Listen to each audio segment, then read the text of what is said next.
Welcome to the Rethink Leadership podcast, available on all platforms including YouTube if you prefer to watch. My name is Jeremy Blaine, CEO of Performance Works International, Executive Director of the Transformational Leadership Acceleration Institute, and Managing Partner of Diversity Talent. My aim is to bring insights from leaders, experts, and highly talented professionals from around the world. Insights, stories, and advice from the front lines of modern leadership to engage, inspire, and mobilize progress back in the workplace. Every episode is a learning opportunity for us all. The Rethink Leadership podcast also supports charities around the world. Each episode is in aid of a cause chosen by my guests, and to date I'm proud to say we've supported over 60 global and local great causes. Today I welcome Tim Lupinacci, the CEO and Chair at Baker Donelson, one of the top 100 law firms in the United States, where he leads over 1,300 individuals in 22 offices across the Southeastern US. Tim is presently leading the firm's 5-year BakerVision 2028 strategy and its bold commitment to diversity and inclusion. A lifelong leadership student, Tim recently launched a non-profit called Everybody Leads, focused on empowering individuals in underserved communities with basic leadership skills and confidence to better lead themselves, lead others, and lead in the community. A shared passion we both hold. We discussed Tim's current role as CEO and Chair at Baker Donelson and the transformation the legal profession is going through in the US. We also discussed Tim's passion for the potential in everyone in business and in our communities, and hear more about Tim's brand new social enterprise. We then share the importance of unleashing the power of the many rather than the few, one. This episode is in aid of hospitalityhub.org, Tim's charity of choice, and central to Tim's own Baker Care initiative at Baker Donelson. We've made a donation to this fantastic cause as a thank you to Tim for his time. Let's hear more. Hello, and thanks very much for joining me, Tim. Please tell me a little bit about yourself, your journey as a leader, and something about yourself that not many people might know. That's great, Jeremy. I'm so thrilled to be here and talking with you. Every time that I listen to one of your podcasts, I have to have a notepad next to me because I always found that you bring out really practical advice. So this is just an honor for me to get to talk to you. So I'm looking forward to our chat. I'm the CEO and chair of Baker Donelson, which is one of the 100 largest law firms in the United States. We're headquartered across the Southeast and Mid-Atlantic area of this country and have 23 offices. I've been in this role for about 4.5 years, been a practicing lawyer for 33 years. Doing corporate bankruptcy and restructuring work, although the last 4 years is basically a full-time job leading the firm. And one of my side passions that I've really been enjoying the last year really is building a nonprofit to help bring basic leadership concepts into underserved communities, which I know we'll talk a little bit about as well. So I've been a lifelong leadership junkie that started with a real challenging time early in my career from my boss. And so I'm just excited to talk about leadership. And I really appreciate your book, The Inner CEO, which I also have and am gaining value from. So, but I guess something that some people don't really know about me is when I was growing up, we lived in a lot of different places. We moved around a lot, but one of them was Guadalajara, Mexico. So when I was in, I guess, 2nd to 6th grade, I lived there. So it really has a lot of influential threads of my life today, going back to that time, living in a different culture, my love of football or soccer, as we call it here, and even old Hollywood movies, because we used to watch Hollywood movies on Sundays as a family, because that was the only thing on TV in English during the week. So anyway, that's something that not a lot of people know about me. It's brilliant. Thanks for calling it football. We have a lot of a lot tuning in from Europe and Asia Pacific, and they'll appreciate that. No, that's right. And it's interesting for me being a fan. So it's no longer Better Call Saul. It's Better Call Tim, is it then? Right, I guess. Yeah. That's right. Exactly. So you're a chair, you're CEO of Baker Donelson, and I know it's a law firm that prides itself on being trusted advisors in this rapidly evolving world. We've got digital, we've got accelerating transformation. And I imagine that is exactly the same for you as an organization and as a practice. and probably a tough one. So how does a modern law practice keep up to date in this age of speed?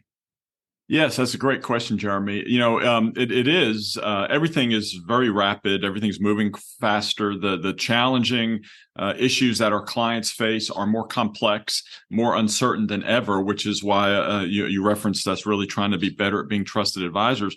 But that also means we have to keep up with the latest in technology and innovation and innovative ways to serve our clients and help them achieve their strategic goals. So we spend a lot of time and resources investing in what we call our client solutions group, which really looks at various ways to incorporate not just creative pricing aspects, which is important, but also legal project management, that concept that has been involved in, construction and manufacturing about project management.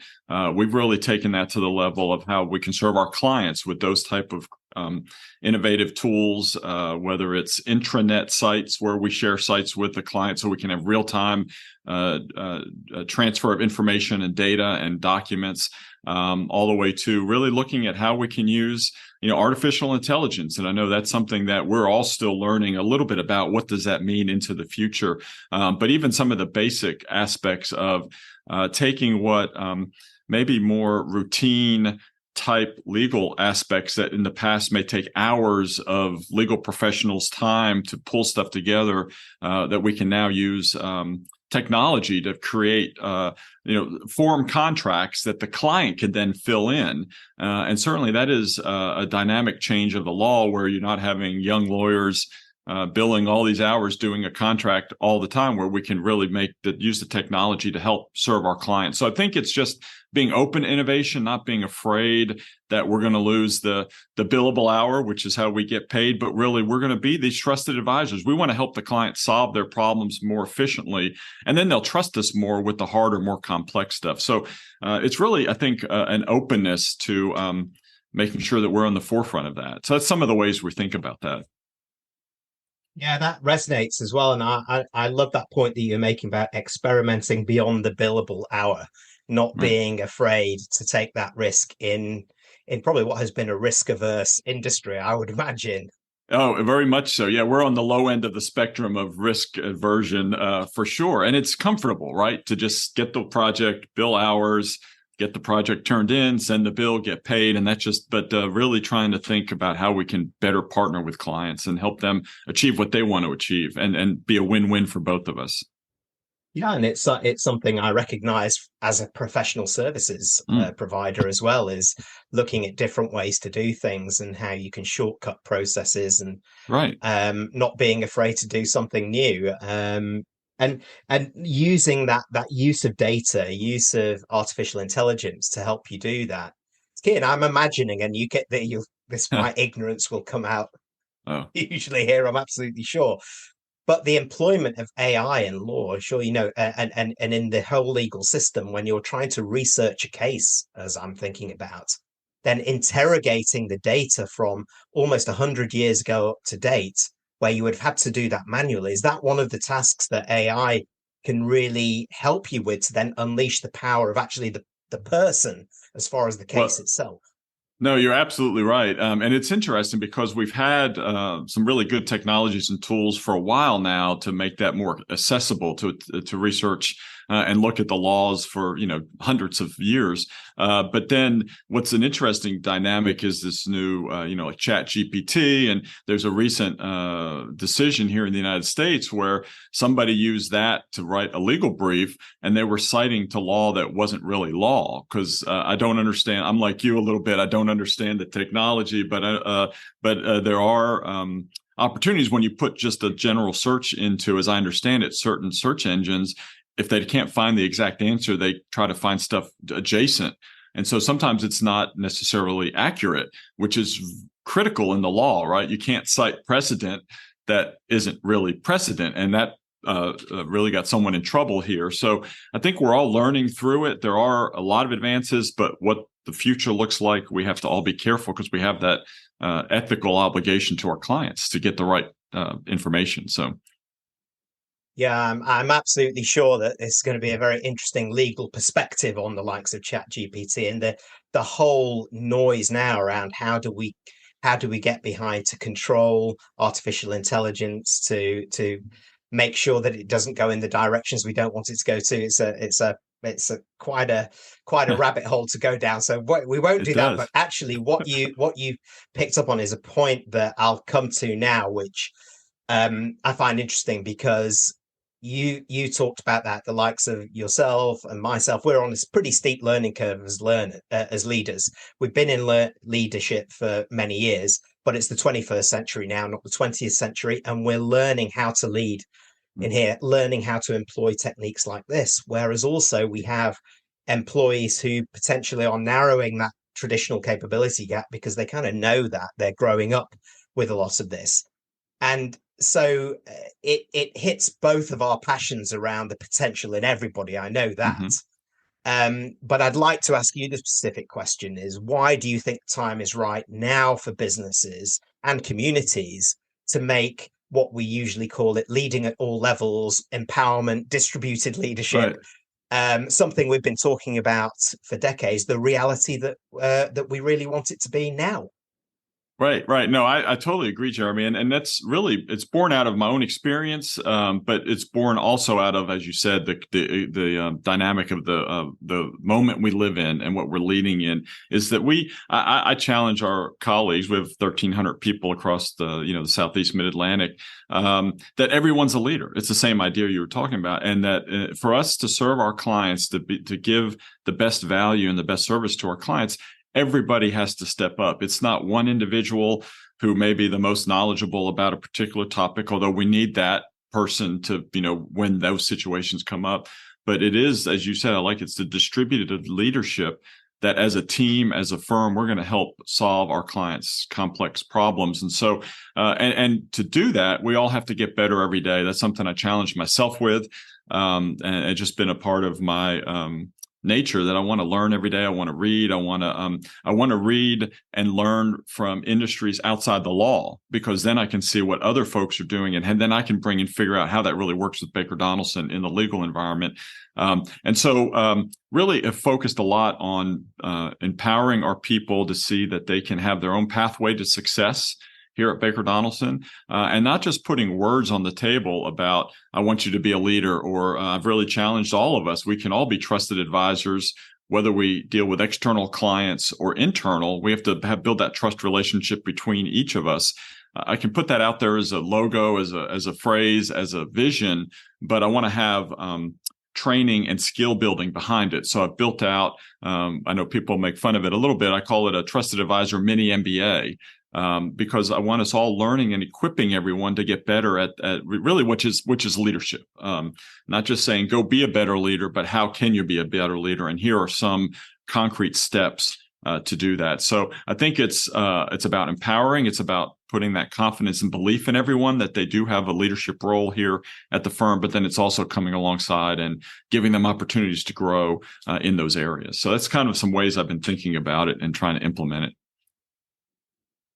Yeah, and coming back to what you said first of all, and all of us in together to solve a client problem, we're stronger together, aren't we? We can win together. And it's I happen to do a lot of work in law consulting practices as a transformation expert with that different industry perspective coming in around what does digital mean. And how is that actually a misnomer? Because it's more about whole business transformation. It's blending that human side to it. Yeah. And what does it mean in a very highly regulated industry, etc. But which is why my ears pricked up when you talked about so articulately at the beginning around being willing to think differently about the traditional type industry of the law practice and so on.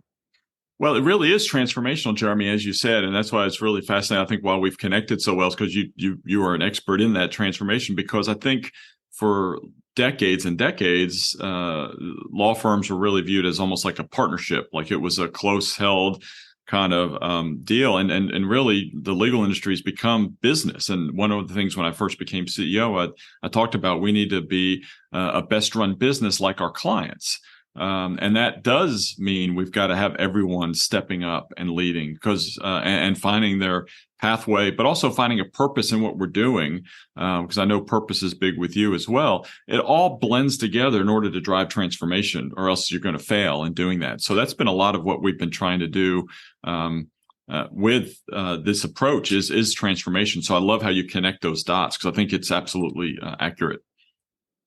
And it links to the customer. It's when I'm asked that question, right, why digital? Why empowerment? Because it helps us serve our customers better. Simple right. Simple as. That's right. Fundamentally sounds simple, maybe not so easy in practice. You mentioned the word purpose there and being purpose driven, and we share a passion for that. This podcast and this podcast series is an example. Everything goes towards and in aid of charities right around the world. In my small way, a very I'm not one of the top 100 players, but in my small way, any company, any entrepreneur can do this, and I hugely believe it. And you're very well known, actually, I know, for your sense of purpose and community. And in fact, you have built a new social enterprise, Everybody Leads, which links to that spirit of empowerment, but also to community. And we both buy into that, of course, with that wider belief of the potential of the many in our community, not just inside our corporate walls. So can you tell us a little bit more about that, about Everybody Leads, your aims and why this is important now and how you're making it happen? Yeah, well, thank you, Jeremy. Yeah, it's interesting because I think if you start back to like sort of the inner seed of how this started is we all are driven by when we feel we have a part of something bigger, that we're really making a difference in the world. And matter of fact, I think Daniel Pink has a book called Drive, and he talks about one of the fundamental things that drive us and motivate us is purpose. Like it's not we're not a cog in a system and just building out widgets and then getting a paycheck and going home, that we are impacting things. And so that's something I've always tried to look for, how I can make the world a better place personally in my small way, because there's obviously some of your listeners will literally change the world, the capital W world. For the rest of us like me, it's going to be, well, maybe I can change my little W world, the world I'm in, and how can I do that? And so I really try to talk a lot around the firm about the story of purpose and how we're really helping our clients, that in some instances they are changing the world. And so that purpose has been a part of who I am for a long time. And as I mentioned, really I've been challenged as a young lawyer about I needed to step up as a leader. And I didn't really know what that meant at the time, which led me on a long journey of trying to become better as a leader. And I had access to certainly books, going to conferences, now podcasts. And I've started really looking around and working with some nonprofits we work with around helping individuals who are struggling with homelessness and home insecurity, and trying to move them off of the streets into temporary housing, permanent housing, and jobs. And I started seeing there's so much great work done on like getting a driver's license, getting a bank account, getting some skills to go to work. But then what about those leadership skills? It's almost like a second level that needs to happen, where like conflict resolution and team building and interacting with others. And so I just had this light bulb go off that I feel like in a lot of our underserved areas of the world that we don't have that access to basic leadership skills and teaching. And so the idea of everybodyleads.org, a nonprofit, is to take basic leadership principles and skills that you and I and so many people have access. We can go sit in a conference and get some really great teaching, but maybe others don't. Take some basic leadership principles over some, period of time, some modules, some interactive approaches, working on projects together to help see how leadership can play out. And really just doing that, whether it's individuals who are had been homeless and now are starting to have a new job, or individuals coming out of prison and re-entering into the society. Those basic leadership skills are things that I think everyone needs. And so tried to marry that in sort of my side job. I'm building it as I'm doing it, but as I'm running the firm. But it's just something I'm really passionate about and trying to help. So. And that comes across, Tim. And I know that right at the beginning of what you were talking about around supporting the communities into the homeless as well, it's worth a shout out for Hospitality Hub that this episode is in aid of that. Would you tell us a little bit more about what they do? Right, right. So we have something at Baker Donelson we call Baker Cares, where we try to partner with local organizations around a particular issue or cause or organization. And so we're in the middle of a 3-year commitment to trying to help eradicate homelessness across our footprint. And so I met the leaders of the hospitality hub in our Memphis, Tennessee market, and they really are trying to help empower individuals to not only move from homelessness to more security in where they live, but also with health opportunities to improve their health and to find job skills to get a job. And a lot of it, the work they do is around family, single parents who are on the street living in cars, sadly, but they're doing some incredible work to just try to help equip individuals to move from that situation until to more permanent housing. And so it's been really rewarding to go work with them a few times. And so, yeah, thank you for supporting them. What a cause. And in fact, when I look at that, but then look at Everybody Leads, your social enterprise and what you're trying to do with that, I can understand, because I share that passion around Right. everybody has that potential of what that can lead to. But perhaps you can tell me in your words the benefits of getting that right in terms of unleashing everybody as a leader in our societies and these communities as much as our enterprises. Yeah. So again, I think, I mean, there's certainly the science and psychology behind it, but I've seen it in reality that there's a level of even speaking into someone that you believe in them as a leader, right? That and that was what happened to me. I had a mentor, very rough boss, very hard boss, yelled a lot. But he mentioned to me that he saw, and the reason he got angry with me when I let him down, was that he saw me as a leader, and no one had really even called me that. And I was like, well, if I'm a leader, I got to get better at this. It's the same way of inspiring others, and it can't just be words. I'm not trying to say it's Pollyanna and then everyone, oh, you're a leader, everyone's a leader, right? Like Oprah Winfrey or something. But it really is believing in them, but then coming alongside and showing them how they can get better every day at doing that. And so we really do try to tell purpose stories whenever we have town halls, whenever we have maybe we have some retreats where we gather our colleagues. We'll have individuals talk about how they married purpose with a career. One recent story I'm thinking about is one of our healthcare lawyers who does a lot of work in the behavioral health space.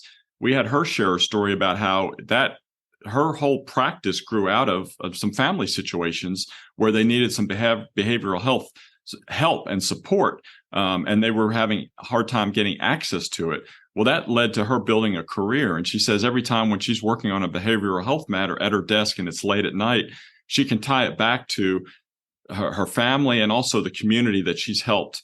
Some of these and some nonprofit organizations as well. So it's helping people believe they're leaders, but then equipping them with the skills to be able to do that and really tie that to purpose and what we're trying to accomplish. So I know there's a lot there to do, and it's not easy, but I think it's just being intentional about trying to take steps to do it. And not everyone's going to buy into it, right? Not everyone says, oh yeah, I want to go do a mini MBA course and learn how to be a better leader. I really do just want the paycheck. But I think for most of our colleagues, they do see the benefit. And then as you articulated very well earlier, it's all for the benefit. I mean, it drives incredible client loyalty, differentiation with our clients to see that we have a whole team really trying to help them. So those are just some thoughts I have around that topic.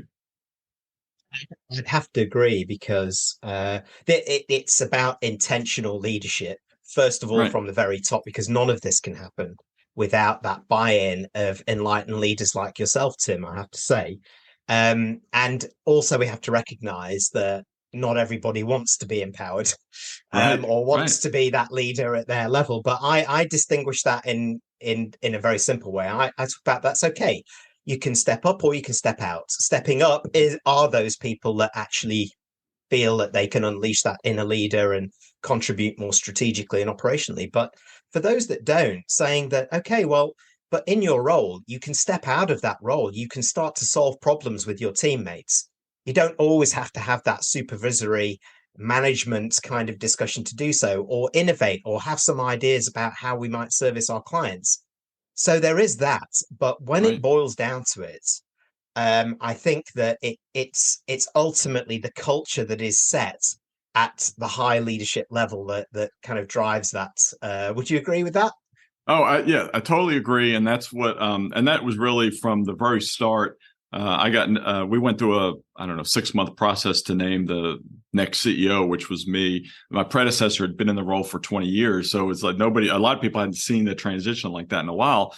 And so we had a town hall that kind of introduced me to the firm, and I had run one of our business units, so I knew a good bit of the firm, but I didn't know everyone. And I literally started out my first town hall with this idea that everyone's a leader and I needed everyone to help step up to drive the firm forward to have success like we had experienced. And then I followed that up by going on a sort of a trip around every office to sit in conference rooms and listen and get feedback and how can we get better. So I was not just saying the words, I was going around listening that their input mattered. And then, of course, I took a lot of their advice and implemented it. Now, not everything, but they saw that it wasn't just empty listening. It was putting into practice. And I think that does set the stage and the culture that everyone does matter, because I'm listening and we're helping to become better together. So totally agree with you that it's got to start with that cultural aspect from the top, with the whole leadership team and having that buy-in. And your actions have to support the words too. So. Well, okay then. Well, you lead me to an obvious $64,000 question then, Tim, which is, what's the cost for leaders not buying into this, as in executive leaders, or executing it well? Because we know that many strategies fail because of implementation, not necessarily because of the definition.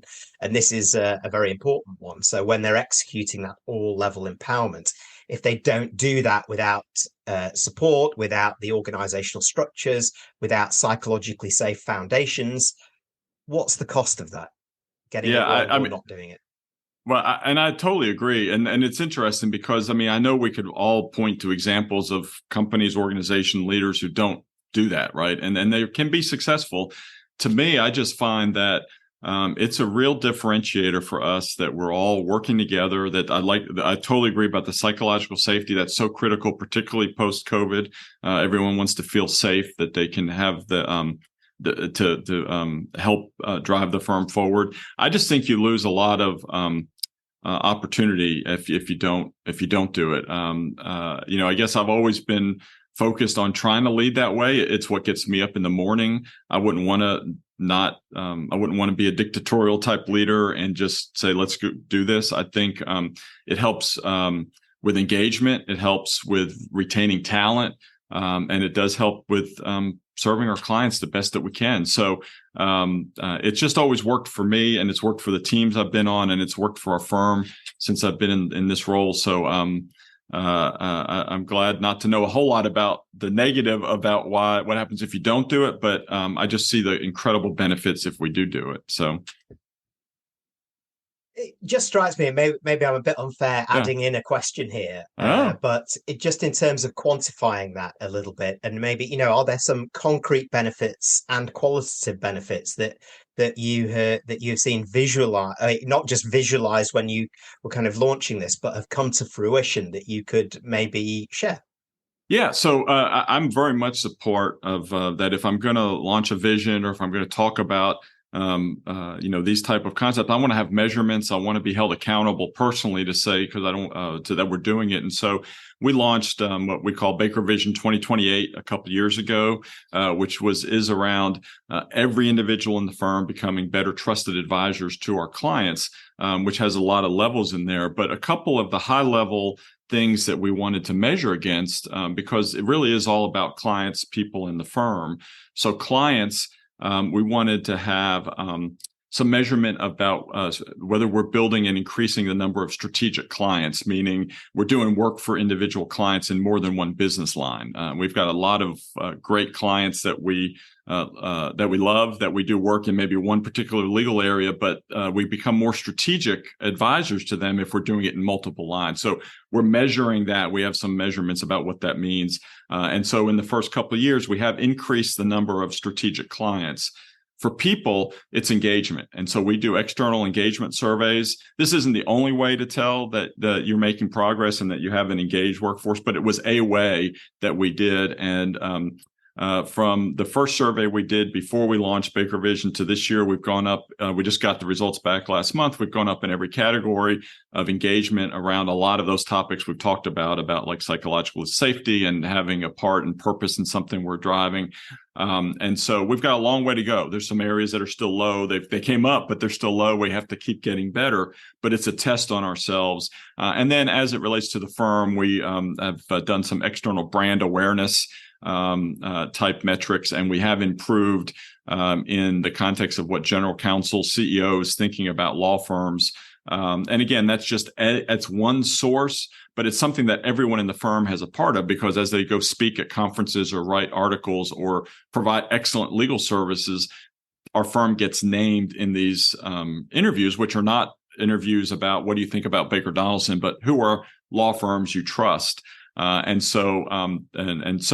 Those are just some practical ways. And I mean, we've had the last 2 years have been record financial years. I'm not driven as much. This is odd for me to say. I'm not driven by finances and money and trying to grow the pie bigger, except to the extent that it'll help us serve our clients better and I can pay market pay to our people. So I've got to keep my eye on that. And we have certain specific metrics we're trying to drive on financials. And we've had 2 record years. So those results with our people, with our clients, is leading to financial success. So I do see how it's all connected in there by focusing on engagement and leadership of all our people. So, thank you very much for that, Tim. And I understand what you mean about the questions that people might ask around Baker Donelson and that switching now to being a trusted advisor, as you were talking about before. And reputation management is one of the key plays for leadership we know these days. And it sounds like you're making some progress. And it's given me a couple of different ideas, actually, and particularly around how you articulate the improvements in things like engagement and these not so qualitative elements that mean a lot in the age where employees have a lot of power of choice these days. right. And they're looking for those organizations that are socially competent as well as competent in their business realm, purpose driven and so on. Yeah, we and on that questionnaire, I mean, it's on a scale where you like 1 to 5 or whatever on a lot of questions. But the thing that's most valuable to me is that there's also room for dialogue, feedback that's more than just beyond the questions. And that's where the real gems of insights are, because those are things we can get better at. And we also did in that concept did upward reviews. So we had every individual reviewing their direct report, boss or leader. And then we've told those leaders, you got to take your feedback, tell everyone, thank you, I hear you, and these are some steps I'm going to do to get better. So it all builds together to just, again, to see that everyone's empowered to help us get better. So those are just some ways. And again, that's not the only way to do it, but it's a way that has worked for us the last couple of years. Yeah, and it sounds like it's worked in a big way. You actually talked about also right at the beginning, you talked about looking externally to the industry to get some ideas. So I'm curious as you've implemented this and this more empowering approach and unleashing the power of people, have there been communities or companies or leaders that you have modeled some of what they've done on for Baker Donelson? And what is the return on experience that you kind of built on?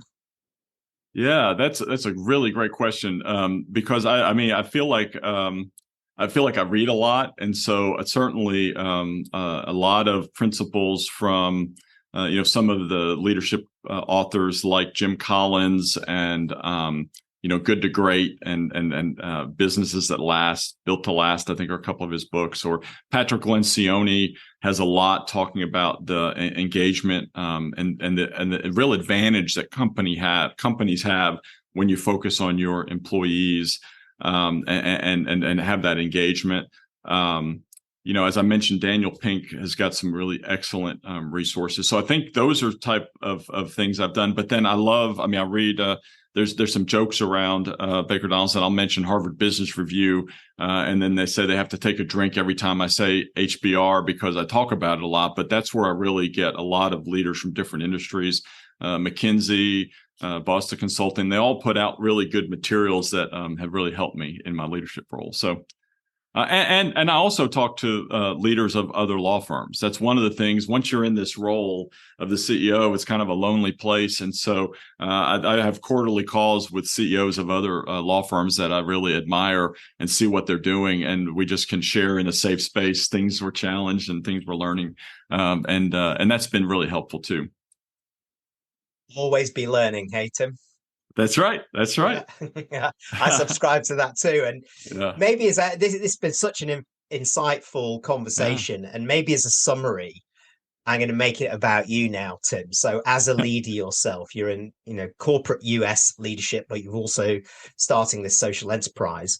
What have you learned about the secrets to true empowerment, but of people at all levels, of course, but also the leadership that has to go behind that from the very top, and how that impacts particularly hierarchical approaches that we may see in other industries still to leadership and management, engagement, as you talked about before, all of those kind of things almost being underpinned by trust. What would be the 4 or 5 key things that you could put on the table for us? Yeah, that's a great question, Jeremy. One thing that I know for a while, I got a lot of researchers were writing about this, but sort of EI, empathetic leadership.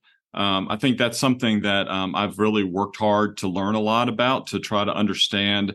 I've had my journey. I've learned things because of what has happened with me, but everyone's got different journeys. Everyone's in different place of that journey. On various topics. And so just being curious to want to understand and learn. I think that's a subset of empathy. So certainly being curious has been something as well. I think during COVID, my COO and I, we both kind of like Disney World, Disney things, and that the Frozen 2, the movie came out, and there was a song in there about taking the next right step. And so in COVID, we kind of had that catchphrase among ourselves, which it's a complex issue. There's no playbook for this, no blueprint. But what's the next right step? Considering our people. And so that's something that has really led me as well through this. So those are some. I've got. I think resilience is something else that there are setbacks all the time, and I think being resilient is something that has really helped me to I may stumble, I'll make a mistake, to be humble enough to realize the mistake, to apologize when I make mistakes, and then go a different direction. And what did I learn from it? So always be learning. Those are a couple of things. Those are some things I think have really helped me over the last several years for sure. I've just had this vision of you and your CFO and the rest of the board in the movie theater singing along to Frozen 2 and taking that back. But what a great line, taking the next right step. It immediately resonates with that. So that'll be a great way to publicize this one, I can tell you. And then I won't go into all of it, but when you unpack the really creative folks who wrote that song, there is some background of this idea of folks who really, were struggling, maybe even with mental health and wellness, and like taking the next right step is, okay, I'm just going to get out of bed today. And the next right step is I'm going to get a cup of coffee. I mean, there's some really, if you really look at that and research it, that song, I didn't know that at the time. It was just a really good catchphrase for us because we wanted to do what was best for our people and our clients. But it's a really amazing piece of artwork, creativity. Well, it is. And you mentioned, a whole different topic, but this sense of empowerment, everybody being in the same boat, you talking about empathy, being humble. Yeah. Helping everybody understand that leaders at our level, we don't always get it right. We don't always feel right either. Yeah. And understanding that we now have a duty of care to look after ourselves, our mental health, our physical well-being, of ourselves and others is fundamental to that empathy-driven or human-centered leadership approach post-COVID, and it's a good thing, I believe. Totally. And as a leader, being open and transparent about that, I think is important. So then it makes it comfortable for others, to talk about that. I talk a lot about that. I have to have really daily disciplines about running and eating and some thinking time and prayer time. And then also, that I have I talk to a counselor once every 4 to 6 weeks, just to a safe space to talk through things. Maybe I'm trying to unpack why I find myself getting more irritable about these type issues, and then he can help me really work through that. So, and being transparent about that to our firm, and we brought in licensed psychologists to do, town halls for us, and she's really invested in our firm. And we have opportunities for individuals that can do, one-on-one sessions with her. Initially, the firm will pay for it. If they want to do more, then they can go do that. So all that to say is, you're right. I mean, and you've had some great episodes on your podcast really to address that. The woman from Solaris, I thought that was brilliant about it's mind, body, and soul, right? That and being intentional about talking about it is so important. It's Dr. Anna Eckhart from the last season. Yes, that was a fascinating discussion, actually. But I have to say, as we draw to a close on this, that Tim, from my experience, you represent a blueprint of what a great modern leader looks like, and how you walk the talk as much as just kind of use the words. And I'd like to thank you very much for joining us. And I am sure that many tuning in will want to get in touch, continue the discussion, connect. So how did they do that, Tim? Well, I really appreciate your kind words, Jeremy. I feel the same about you. I really appreciate this. So Baker Donelson, BakerDonelson.com is the firm, and I'm on there. You can find me there. And then the nonprofit is Everybody Leads, LEADS.org. So you could connect with me there, and I'm on LinkedIn, and I love to talk and get to know new people. So love to have a dialogue with you. Well, great, Tim. Thank you so much for joining me. Well, thank you, Jeremy. Thanks for tuning in to the Rethink Leadership podcast with me, Jeremy Blaine. Please like, comment, and support us on your favourite platform, and subscribe to our YouTube channel, where you can watch as well as listen to each episode.